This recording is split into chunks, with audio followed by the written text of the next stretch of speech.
Alex is in a busy city centre, and if all goes to plan, in just 10 minutes, he'll walk out of one of the nearby businesses with hundreds of pounds in cash. But first, he needs to buy a bottle of champagne, because this scam is called ChampagneCharlie. ChampagneCharlie was a character we were made aware of by the police. Now, I never met him, and I'm pretty sure that Charlie's not even his real name. But one thing I am sure of, he definitely had charm. For this scam to work, Alex needs another prop, so he visits one of the businesses nearby. Hi there. Do you have a business card that I can... with an email or something? Yeah, I've got my own business cards. OK, that's great. Oh, brilliant. Thanks very much, mate. Cheers. As simple as that. Armed with the business card and his bottle of champagne, Alex is ready to put the con into action. He pops into the officers next door. Bye-bye. Hi there. Hi there, my name is Ian Steele. I own a restaurant up the road in Charlotte Street. I've had somebody come work for me, and they did the big drinks order, and they've over-ordered. I've got 8 crates, and they're blocking my whole kitchen. Now, I went next door to this gentleman. He's the managing director next door. Now, they've taken 4 of them, and I was wondering whether you guys might be interested in taking any more. I could do you a good price. It's all good so far.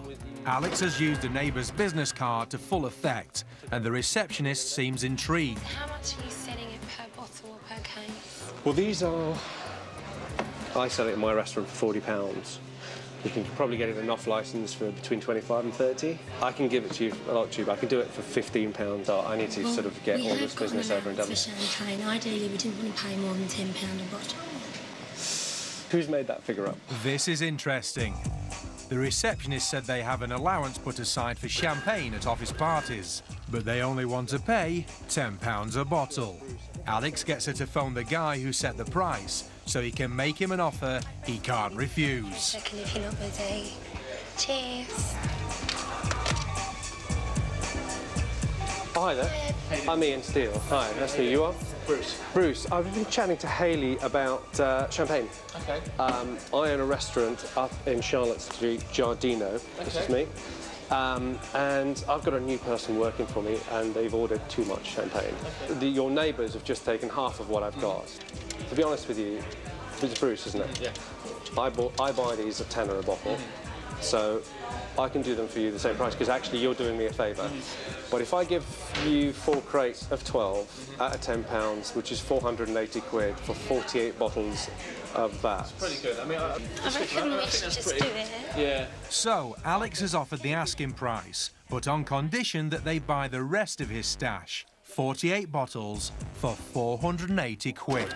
The receptionist, believing that she's haggled Alex down, jumps at the chance to take the deal. Now all Alex has to do is get the money up front. If you want, I'm going to leave this with you guys here. The boys will come between 4 and 5:30. Now, these guys that work for me, I don't want them handling any cash for me. Not because I don't trust them, but I just don't think they should be handling that. Yeah, no, Keep it simple. So if you guys want to pay half of it now, and the rest I can come pick it up tomorrow, or if you want to pay the full price now, we can all have it sorted down. You know where I am, you can call my number. That sounds good. The receptionist is now eager to make the deal, but Bruce doesn't seem to agree. Do you reckon? No, But what if they sell them before we get it? well, so obviously we would pay on the delivery though, wouldn't we? So if we just say that, we We'll just go go... and ask him. It's not looking good. The guy wants to know why he can't pay on delivery, but Alex has an answer for everything. Bring them all around and we'll pay when they get here. I can't get them to take money off you, because I have to be I wouldn't here. want to say, I wouldn't want to say... Oh, no, that's fine, that's fine. But if you want to pay half of it or give me something that I know, and I need to get back to the restaurant. Now, I know the boys are going to come back 4, 5 o'clock to deliver next door. If you guys tell me that you want it, I can bring it. Now, listen, what... Alex reiterates that he won't let his driver handle the cash. He also explains that he wants to drop off their booze at the same time he drops off their neighbours' bottles. He's not willing to put the drinks in the van unless they give him some money up front. It's decision time. Yeah? Sarah? Yeah, sure. What do you want me to sign? Do you want to write something on there, Bruce, just to say we're giving him... You want how much now? Half of it? 'Cause Yeah, if you're happy to do half, then I know you want it. And it's on. They've agreed to pay for half up front, in exchange for Alex signing a piece of paper declaring that he'll deliver the booze at the end of the day, which means absolutely nothing. But Alex is happy to sign. Yeah, hang on.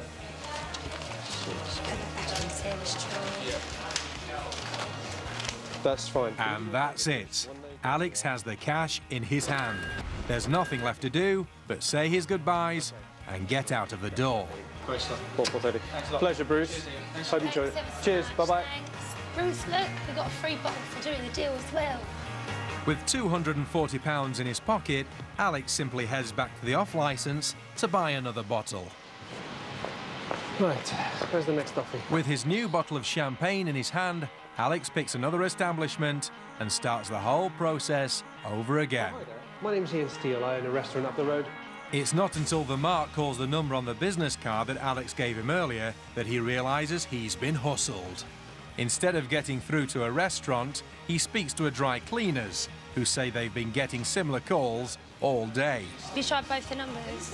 No, he doesn't even know Ian Steele is. Well, Ian came in, obviously he spoke to Hayley and, you know, offering champagne. He was quite articulate, he was well dressed, you know, he seemed like the sort of person of a restaurant around the corner. You know, like I say, I'm quite a trusting person, so I didn't really think anything of it till he left, and when I rang the number and dry cleaners answered. I paid 240 quid for one bottle of Moët and nearly lost my job. So all in all, it's a good day.